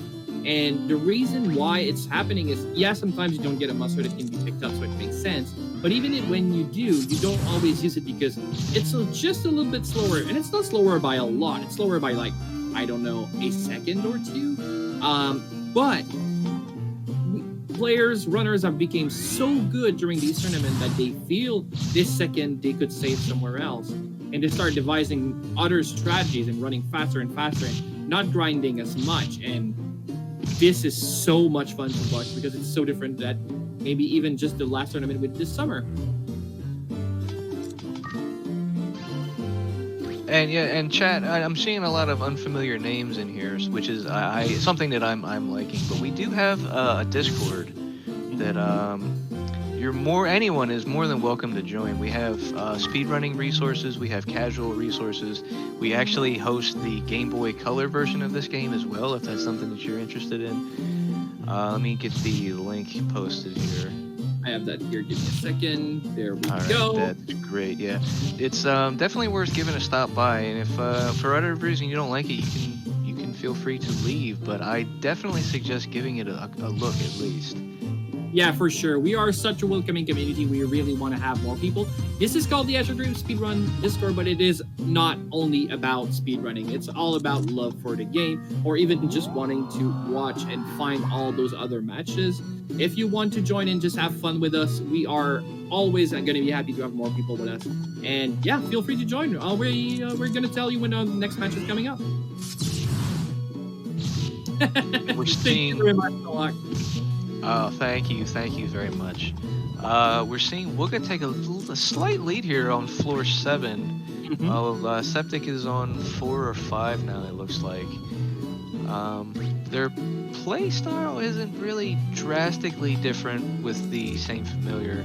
Wugga might be using the Paralyze a little bit more than Septic at this point, but they're doing more or less the same thing. Wugga's just going a little bit faster. Maybe he's getting a little lucky with the elevators. Yeah, at this point anyway, building up your inventory is not necessarily where the game is really played.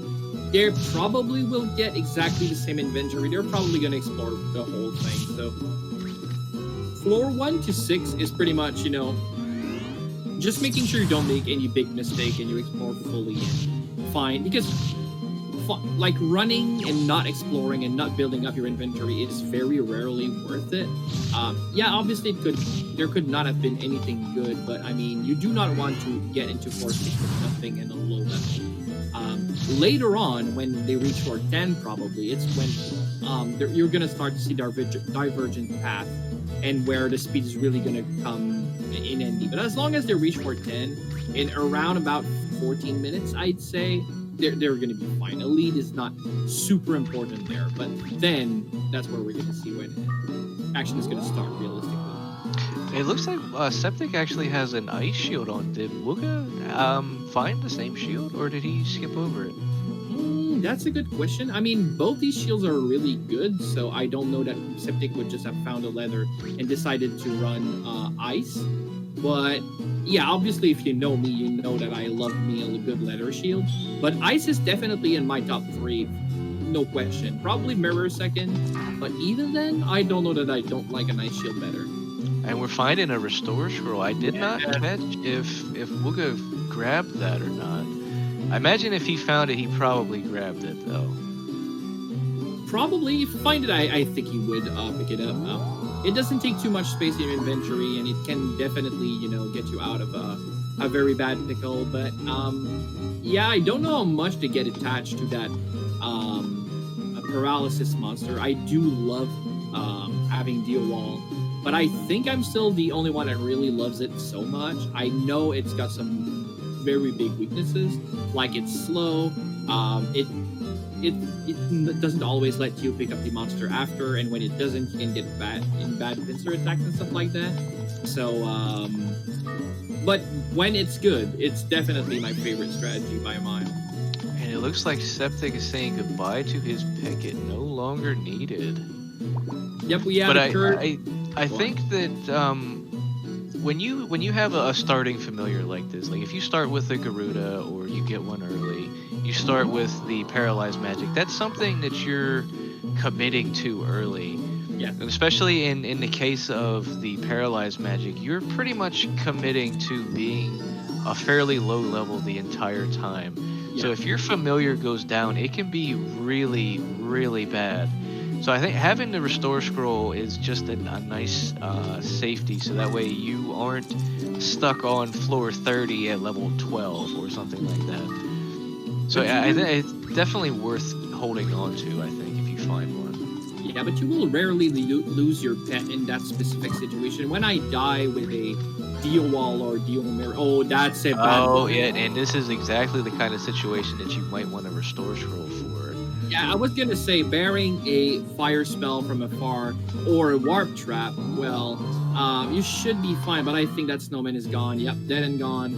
That U-boat took care of it. Sadly, he's gonna dance with the U-boat at least and be able to be on his merry way, but yeah, that's a very early usage of the restore scroll probably, and Septic Tank is already on 10.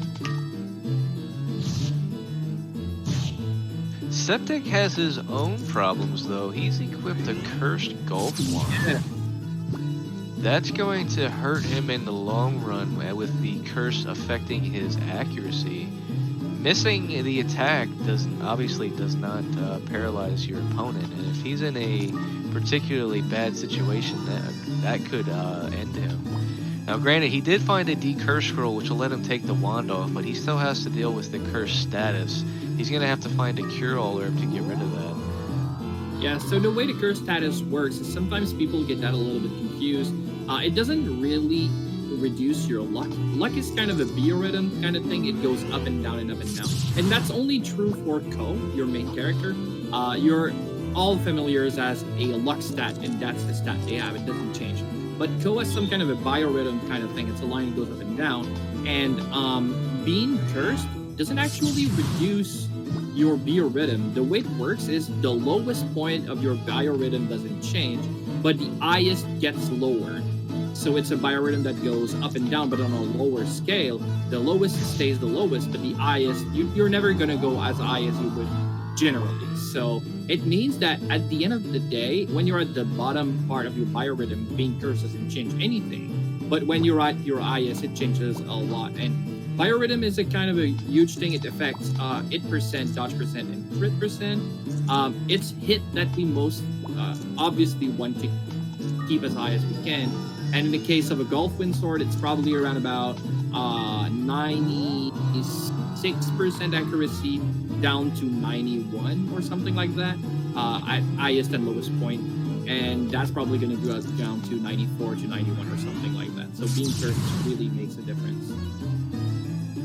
Yeah, and those numbers might not seem like a big deal, but over the course of an entire run, you have to consider how many times you're actually attacking with Ko. And that one time that it misses could be the one time you really can't afford to miss. Yeah, and the other thing is, if you've played Fire Emblem or XCOM, 90% chance to it is not enough, right? You're gonna roll the RNG so many times that 90% is not enough. So obviously that's scary in some kind of a sense. Now he's got a 1. There are more accurate than Sword, so it's not as bad.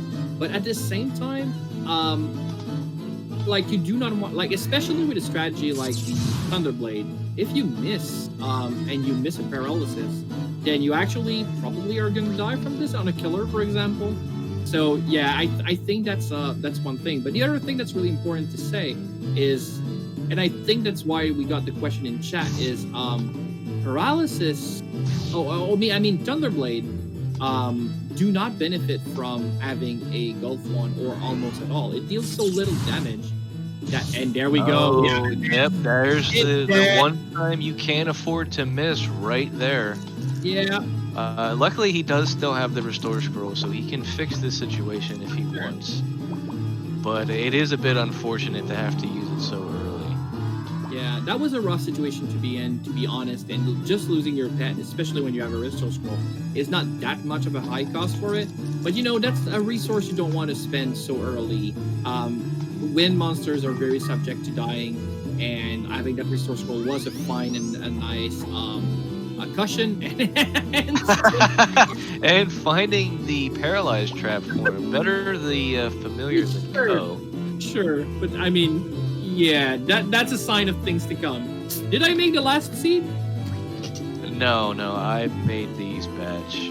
I made this batch, so they can blame me, but I asked Sand Knight if he wanted to, and he said that they didn't deserve a Sand Knight seed, so this is his fault still. We can still blame him. How does that even work? How am I getting away? Oh, I can't. You can't escape it, Sand Knight. I see it now. That's fine. That's what you get for being a good guy. Yeah, exactly, yeah. Just everybody just steps all over you. During that time, the snowman is back on track on Septictank side. Wugga is playing solo or commando, we like to call it. And so far so good, but that slam trap, yeah, walking in a room with a monster in your hand, a bad idea. You always say, I'm gonna get away with it. But yeah, that's not something you want to see. We're seeing both runners have a fairly decent inventory at this point, so Wugga should be relatively fine running solo here for quite a while. He might just pull out his familiar when he gets a bit of a lower inventory, so he can maybe finagle his way around some of the monsters and pick up more of an inventory again before going commando again. Well, he doesn't even have a pet to get out of the bag now, so I think he's gonna just come into commando. He might not. He might not. Did we get to see what that was? I don't think he has it identified yet. That's not the starting egg. It was at 13%, so that's another egg they got. Was that the Cyclone was last run? I don't know what that is. I'm fairly certain they found this egg on 6 or 7. It was fairly low again, so it could be another U-boat or a cyclone or maybe a clown. I think that's the two you want to see here. Let's wait and see, because I don't think he would. Maybe the egg is unidentified and he's just risking it, which is fine. Yep, cannot pick up a poison monster. I mean, you can, but next turn is done. Is Septic gonna go to the casino this time? Ooh. Let's see if he gets lucky.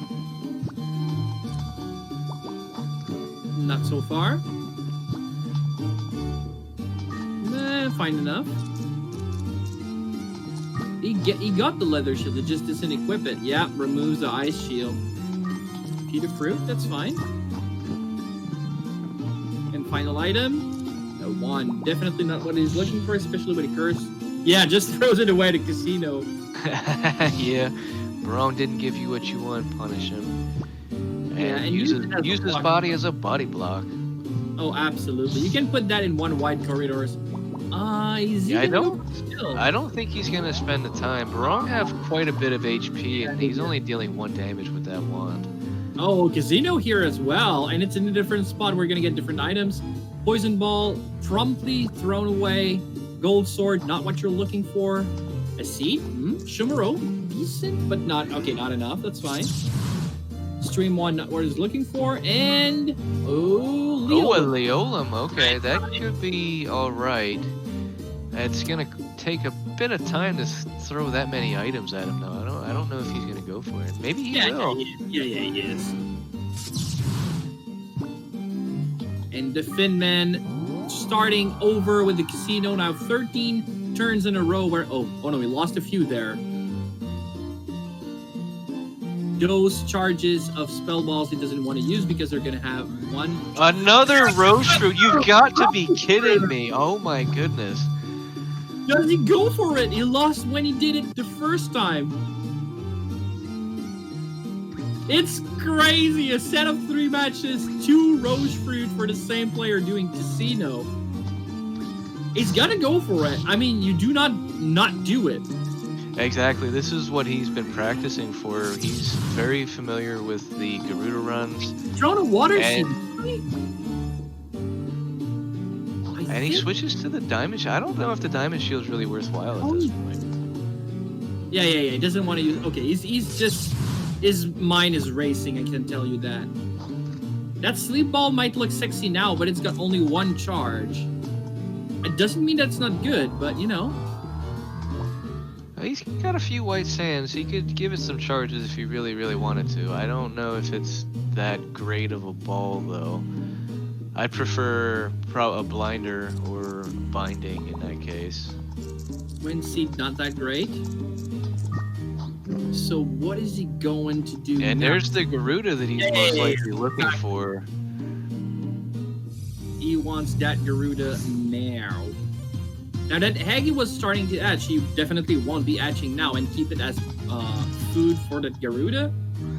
And you can see the Rouge Fruit hitting. And there we go. He needs to hatch that real quick because right now he's in a rough spot. He's got ball charges, but if an enemy owns in on him, he doesn't have anything. He sacrifices his whole inventory, or a lot of his inventory, to actually get that situation going. But now he's going to be fine. So this is the more or less the same situation we saw last game, where Septic has a 5-floor lead at the moment, but now Wugga has a Garuda again. Let's see if it'll be enough to get him the win this time. Absolutely. So it's going to be a very scary situation to be in, being 5 to 6 floors behind. And he doesn't know how much floor behind he is because obviously they do not have the right to look at their opponent's screen. But, Holy Scroll is a tough loss, but he'll be fine.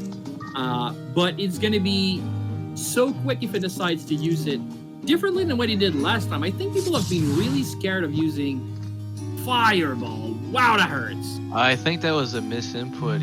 I think he was trying to stutter step the coins. Yeah, probably. He's gonna hurt. He's gonna hit himself for that one, but he's gonna be zooming pretty soon. That's the final floor where they can start stealing your inventory, abducting right away, and I think that's the plan. You need to abduct again. Not even. All right. Look around for that elevator. You don't want to be in Picket Town for longer than you need to. These little beasties are such a pain. Abduct away. Zoom, zoom, zoom. Uh-oh, it looks like Septic might be hitting a 1-room floor. He is. 24 is a 1-room floor. What is going on? Spawning close to the elevator, though, getting away no problems. What did you do? What would you do? I don't know. Shawnee gets holy swords and everything. You just have awful seeds. Dreamy has famine seeds. I have Roche and 1-room floor seeds, apparently.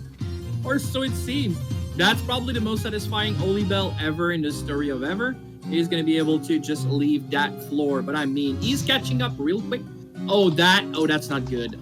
Though he's fine, he's going to be able to paralyze it, but stealth are scary. They're both up to 10. His familiar's not going to be able to take very many of those hits, so he's got to be on the lookout for that. And now his paralyze just is flat out isn't going to work against these zoos here.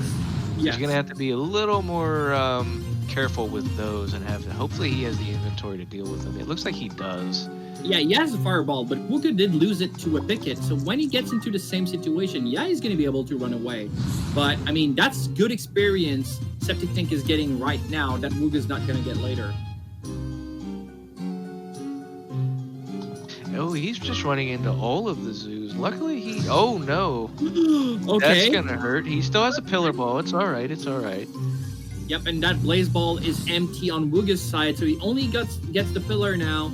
Good experience still. He's going to level up. He's going to be quite happy about that. But yeah, that blaze ball is dead and gone. That's definitely a good call on Septic's side. Healing up, being at low HP on these floors is not good. Just because he already found an invisible stealth, and if that had smacked him at that low HP, it may have been enough to take him out. I'm not sure. It would have been close anyway. Absolutely. That one room floor was a very easy one on both sides. Luckily, so they're out of that bad situation. But yeah, Septic Tank going on with some very scary pickup, but just is successful. So no punishment for him right now. And getting rewarded with another egg on 25, 26? Yeah, around about those parts. These two runners 25. are going to be very close to one another. Yeah, that's again what a crazy pace, especially considering they did get some slowdowns early on, but now look at them. Yeah, both of these runners are on just over a minute of floor at this point. They have an insane pace. And they both stopped to do casino a little bit, and he's doing it again. I mean, we say that for a minute it's an insane pace, but we've said that so many times this week. Is that the new staple? Is that where we are as a community now? It just might be, and you know, that's a pretty crazy thing to be able to say in a game like this. A floor a minute, which says a lot, because if you're doing a floor a minute on, you know, 1 through 5 and 30 to 40, you know, obviously 30 to 40 is a lot more difficult. So if you can do a floor a minute on those, that's saying quite a lot. That's saying quite a lot, obviously. Yeah, obviously you'll get a train once in a while, so you're gonna, you know, get very nice pace. But keeping that pace for 40 floors, or at least in their case now, like 20-something floors, I don't know. I don't know. That's where we are as a community. But I'm so deeply impressed, and I've said that specific sentence so many times in the same week. It's crazy. You need to go what, a floor a minute to even compete in this tournament? I don't know that I can get much faster than that. This community is crazy. I'm scared. It's gonna take some pretty good RNG and skill level at that to be able to go faster than that. I mean, and it's crazy that we even have to say that. Like you said, is this tournament a floor a minute? Is that what you have to do to be able to compete in this tournament? That's crazy. God, it is. It really. And Wugga takes the lead by just a few seconds, it looks like.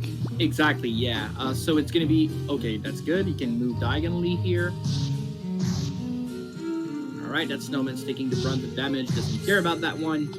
Oh, he even wins. That's even better. But during that time, Wugga is just zooming away. And he sees the elevator. He's playing Garuda very differently, and that's what I want to see. I know he's got PTSD, and he's scared a lot about using Garuda in that specific fashion, but that's what it's gonna make or break the game here, and that's, I think, is the key to victory. There is an off chance, a very small chance, that when you do Garuda away, you end up in melee with another monster, and before you can do anything, you just warp in and get killed, or your Garuda get killed. So obviously both runners, or in that specific case, only Wugga is going to be scared a lot about that. But I still think it's so fast. You just dash, abduct, rinse and repeat until you find the elevator. I think that's what you need to do. Septic Tank is so fast. He's running against a Garuda runner and winning. Yeah. The last time Wugga had a Garuda, Septic actually managed to beat him out on foot. Solo. So it's saying a lot about both the runners, because obviously Wugga has the world record of, I think, 24 minutes. 26, I think. It's something absolutely insane. But if Septic is able to beat that on foot, that, you know, that's saying quite a lot about both of these runners.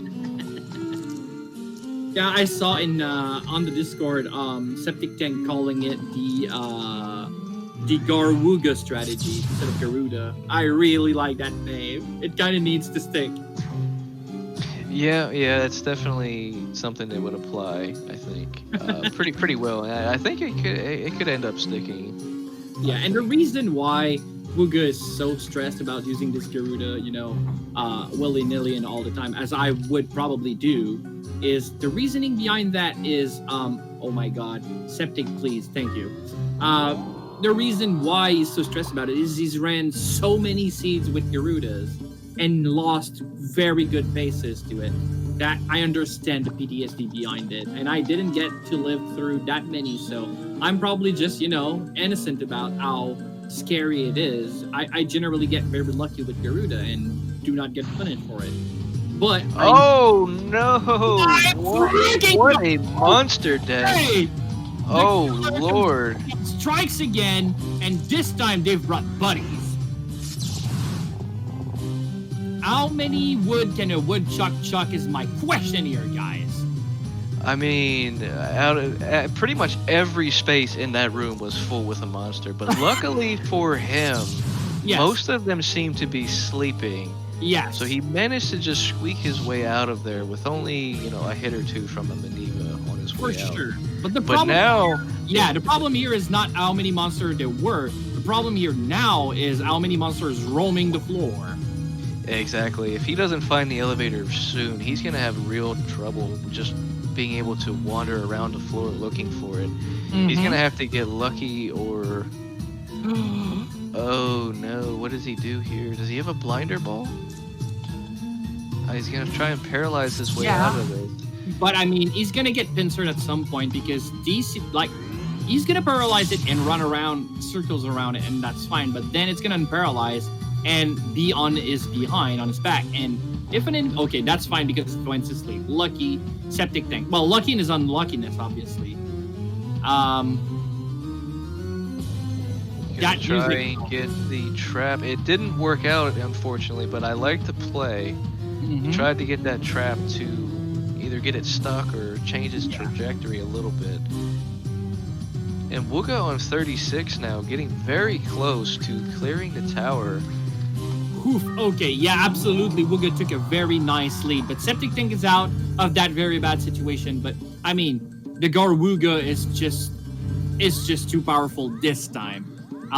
That was, exactly, Dreamy. This is exactly why Septic Tank is such a strong contender, is getting out of these crazy situations, taking his time, not getting frazzled by a monster then on a killer floor of all things. But, during that time, Wugga did reach a very high floor, and that's starting to look scary for Septic Tank. Wugga finding yet another barong on 36. I think he's got everything he could have ever wanted. Is he really gonna gamble here? He's gonna put it to sleep?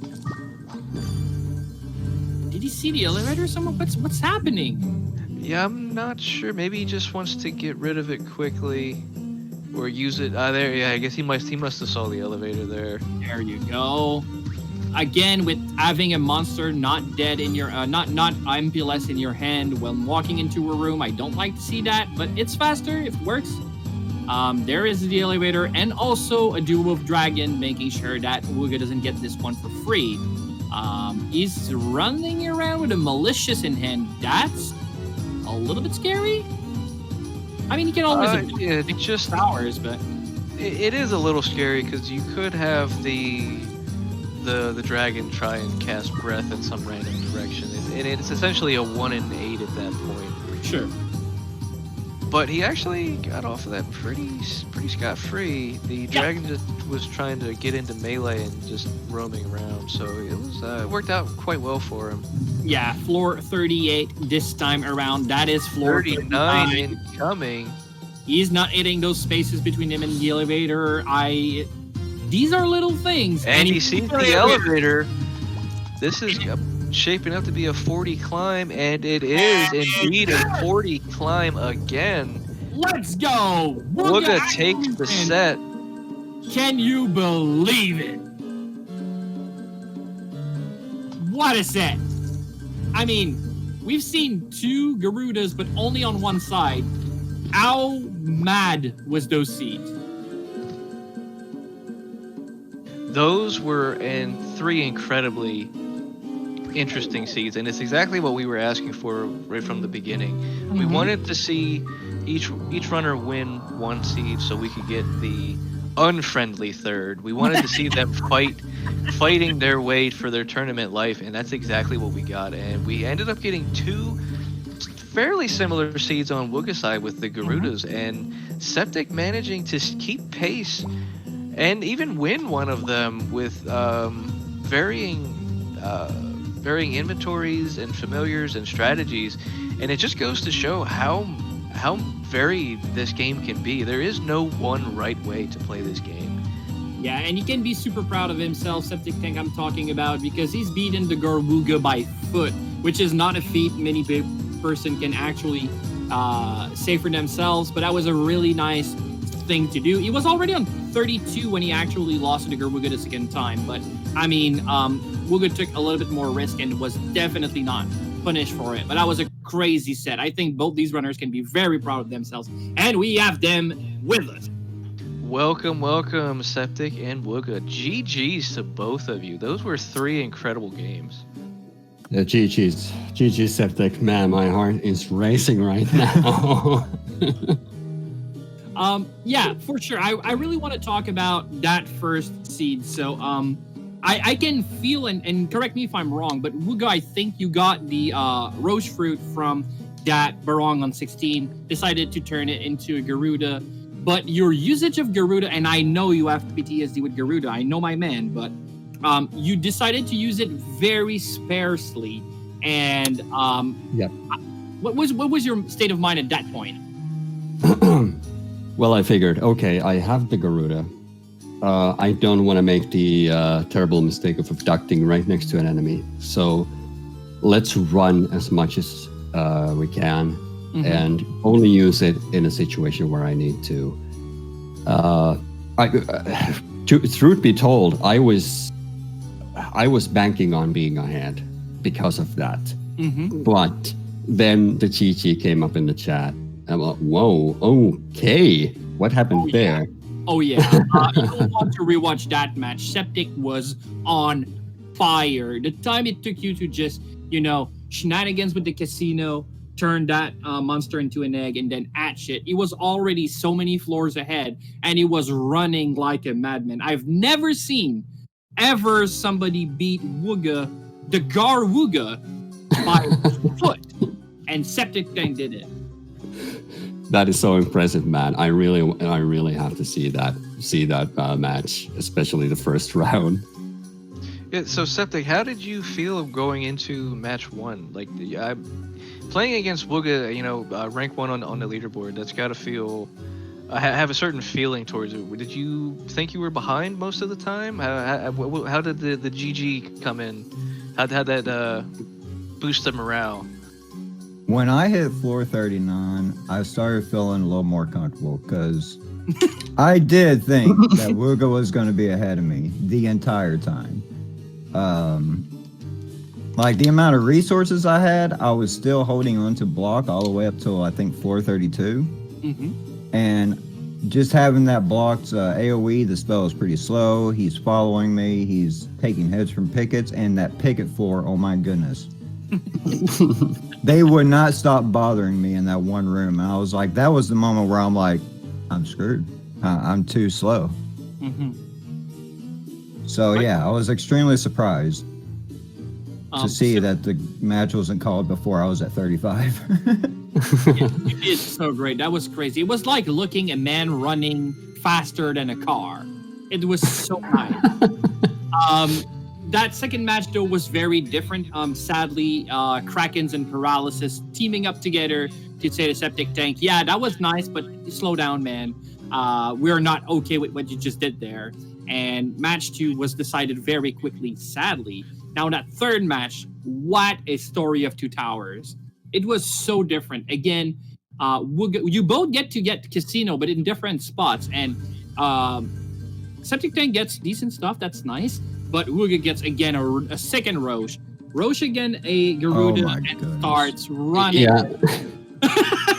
I have no words. The moment I got that second Roche, are you kidding me? Oh, we were as well. We had the exact same reaction, Wugga. I can only imagine. So he starts zooming like madman, and then a few floors later, Septictank gets stuck in a monster den filled with like 9 killers. So when I tell you didn't get to feel the same kind of tower, that's what I'm talking about. It just to put this out there, you guys have established essentially a minute per floor, all 3 of these runs, which is just an insane pace. Yeah. Sand Knight and I were actually talking about that. it's crazy that we can even say that to begin with. But in this tournament, are we going to have to be sub 1 minute of floor to compete against you guys? Is that what this is coming down to? Yeah, I've said a minute for so many times now in so many different matches and verses. Is that the new staple? All I can say is I hope. I really do. I mean, when you do a minute of floor and lose, what does it say about this community now? It means all my preparation was for good reason. Yeah. It's a good point. I want to say that I want a rematch because I got RNG'd on the second round, and apparently RNG'd on the third round with the roach. I even got RNG'd on the first round, but I just got lucky enough to win, I guess. Grudge matches are good. I want to see a grudge match at some point, but I mean, this tournament is not ended in any kind of fashion. I kind of want to see how this is going to unfold, but yeah, thank you so much, guys, for the match today. It was so fun to cast, so crazy. I liked it a lot. I have 2 quick questions if we still have time. Mm-hmm. We didn't get to see a whole lot of round 2 because, as Sand Knight said earlier, the combination of paralysis and Kraken traps saw an end to that. But an interesting thing to note is you both actually used different familiars, and I'm interested in what your thought process was behind that. Wugga, you actually stuck with the Fire Death, and Septic hatched a Cune out of the egg and went with that instead. My decision was because he was liftable. Makes sense. Right. Well, I thought I actually had a practice death run just before the match, and I really like clowns. I really like death. Just the range magic and the fact that you have the magic growth. It's just one of my favorite monsters. And I usually hatch the egg, almost regardless of what I get. But getting death and knowing, okay, that's an evolved monster or it's a Cune. I don't think it's going to be better than this. Like maybe Batnell may have been able to compete, but I just really, really like Death or Clown. So of course I stuck with it from the get-go. But I hated that second seed. It felt as if I tried exploring the floors for some equipment, and I got nothing. And all monsters just came just flooding my way, every which way. And I was, oh my goodness, I'm so behind now. I felt behind all the time. And then I got GG in the chat, which was of course unfortunate because it was due to a paralysis trap. And feels bad, man. Feel bad for you, Septic. You should have saw the paralysis traps in round 3. I had like 4 of them. Yeah, I was like, oh, please don't do that again. Especially since you named yourself No Para. And I was like, oh, please. Yeah, and then you started with a paralyzed monster. It was very ironic. It really was. But bad game from that paralysis trap on the 3rd run. But it was like you were in an empty room, some kind of a Zen thing. And you were seeing monsters go and fly by far, but not entering your room you were in. And was like, and it lasted forever. At least it felt like it was. And it was like, please, Septic, unparalyzed now, do it. But everything was fine at the end of the day. So it's funny when you're watching it. My final question here. We actually had a question in chat while you guys were doing. It was either your 2nd or 3rd tower run. But somebody seemed to recognize you, Wugga. Have you played Quake in the past? Oh my.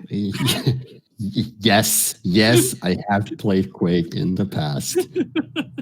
Yeah, it seems your past is catching up to you, man, because people were in chat talking about Wugga, the Finnish legend from Quake, and I was like, well, maybe. I mean, he is Finnish. Yeah, I don't know if I'd call myself a legend, though. That's a bit far-fetched. But yeah, I've played Quake a fair bit. Yeah, sure. Maybe let's play a bit. If many years later people comes in and talk about it on Azure Dream speedrun, I think that's kind of legendary-ish at least. Well, Yeah, I don't know. I don't feel like advertising. That's well, I already said I made a let's play of it, so now everybody knows. So it's too late. Sorry, didn't want to sorry. put you on We had said we'd ask that in the interview, so sorry about that. But it's good to know. What are you gonna do? But yeah, definitely a very nice showcase of Azure Dreams in both of your guys' cases. That was very crazy and very nice to see you try and attempt fighting against the current, especially Septic, obviously. But I'm going to take a second to say thank you for both our runners, obviously, but thank you again, Revan, as well, for joining me today. That was so much fun. It was. I had a great time again. Commentating with you is always fun. And Thank it was even further boosted by watching these two top tier runners duke it out for their tournament life. And like I said before, it was 3 incredible matches. You guys should definitely watch these runs back. Absolutely. I will. Oh, yeah. We can have that grudge match in the near future too, Septic, if you feel like it. Oh, I do.